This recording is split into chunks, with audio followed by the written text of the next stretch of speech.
कभी सोचा है कि सदियों से भारत पर जो विदेशी हमले हुए, उन्होंने आज के भारत को कैसे बनाया है? देखिए, ये सिर्फ राजाओं और लड़ाइयों की कहानी नहीं है। ये कहानी है हमारे समाज, हमारी संस्कृति और हमारी पहचान के बनने की। तो चलिए, आज इसी दिलचस्प सफर को समझते हैं। इतिहासकारों ने भारत को एक बड़ा ही दिलचस्प नाम दिया है, आक्रमणकारियों का स्वर्ग। अब आप पूछेंगे, ऐसा क्यों?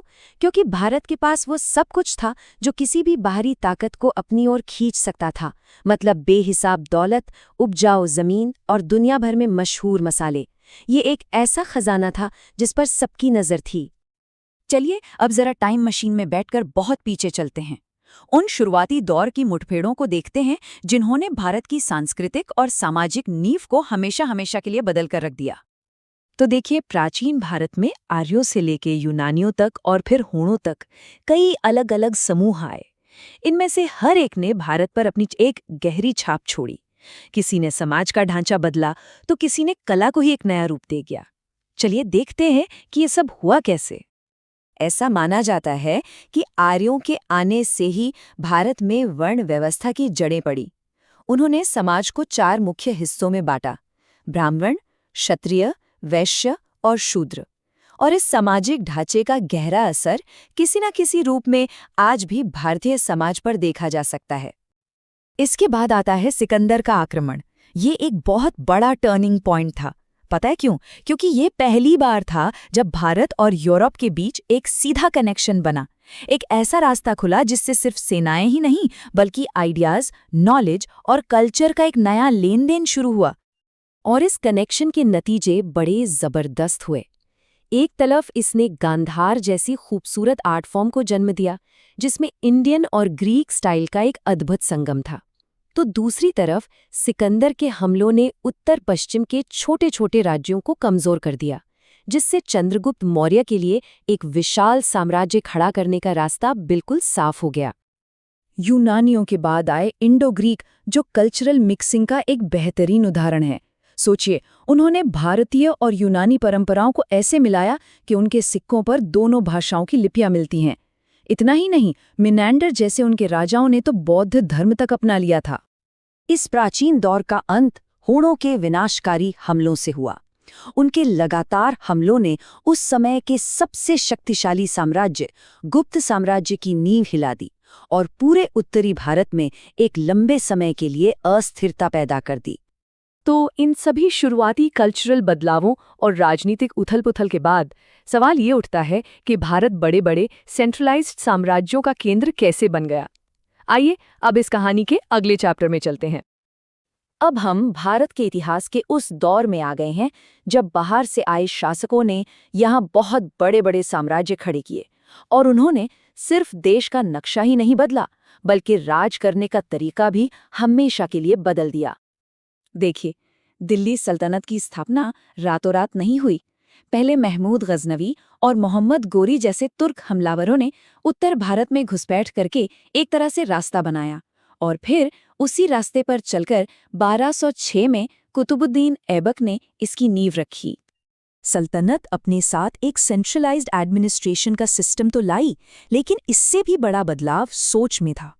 उन्होंने सुल्तान को जिल अल्लाह यानी ईश्वर की छाया के तौर पर पेश किया। इससे शासक की ताकत और रुतबा कई गुना बढ़ गया। सल्तनत के बाद कौन आया? मुगल। और उनके दौर में भारत दुनिया की सबसे बड़ी इकोनॉमिक सुपर पावर्स में से एक बन गया। एक ऐसा दौर जिसकी शान और शौकत की मिसालें आज भी दी जाती हैं। जरा इस नंबर पर गौर कीजिए। अपने पीक पर मुगल साम्राज्य का पूरी दुनिया की इकोनॉमी में 24% का हिस्सा था। 24%। ये उनकी जबरदस्त आर्थिक ताकत और उस दौर की भारतीय समृद्धि को साफ साफ दिखाता है। मुगलों की विरासत आज भी हमारे चारों तरफ जिंदा है। जब हम ताजमहल या लाल किले को देखते हैं तो हम असल में उन्हीं की देन को देख रहे होते हैं। उनका एडमिनिस्ट्रेटिव सिस्टम, उनकी कला और कल्चर का असर आज भी महसूस किया जा सकता है। अब कहानी उस दौर में पहुंचती है जब समंदर के रास्ते विदेशी ताकतें व्यापार करने के बहाने आईं और धीरे धीरे यहीं की मालिक बन बैठीं। ये था यूरोपीय दौर। हर यूरोपीय ताकत का असर अलग अलग था। एक तरफ पुर्तगाली थे जो हमारे खाने में मिर्च, आलू और टमाटर जैसी नई चीजें लेकर आए। तो दूसरी तरफ थे अंग्रेज।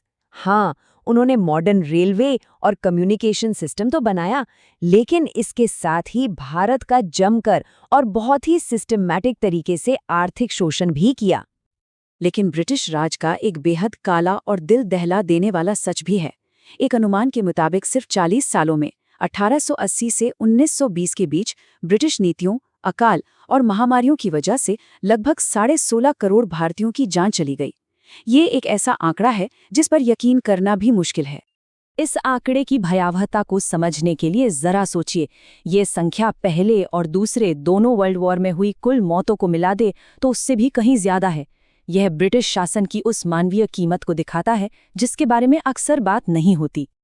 तो सदियों के इस विदेशी शासन ने आखिर भारत को विरासत में क्या दिया? इसका जवाब कोई सीधा साधा नहीं है, बल्कि ये बहुत कॉम्प्लेक्स और विरोधाभासों से भरा हुआ है। इसे एक सिक्के के दो पहलुओं की तरह समझिए। एक तरफ विदेशी शासन ने तबाही, शोषण और बंटवारे को जन्म दिया, तो वहीं इस सिक्के का दूसरा पहलू भी था। इन्हीं के कारण कल्चरल एक्सचेंज बढ़ा, एडमिनिस्ट्रेशन के नए सिस्टम आए और मॉडर्न रेलवे और कम्युनिकेशन जैसे इंफ्रास्ट्रक्चर की नींव रखी गई। और इसका असर सिर्फ जमीन पर ही नहीं बल्कि दिमाग पर भी हुआ। कई इतिहासकारों का मानना है कि अंग्रेजों ने जिस तरह से इतिहास लिखा, उसने भारतीय समाज में फूट डालो और राज करो की नीति के तहत कन्फ्यूजन और टेंशन के बीज बो दिए। और फिर सदियों के लंबे संघर्ष, अनगिनत कुर्बानियों और कभी न खत्म होने वाले आंदोलनों के बाद 15 अगस्त 1947 को भारत ने विदेशी शासन की जंजीरों को तोड़ दिया और आज़ादी की एक नई सुबह में सांस ली। तो आखिर में सवाल यही बचता है, विदेशी ताकतों का ये जो इतना लंबा और उतार चढ़ाव से भरा इतिहास है, ये आज के आधुनिक भारत की पहचान को कैसे आकार देता है? ये एक ऐसा सवाल है जिस पर हम सभी को सोचने की जरूरत है।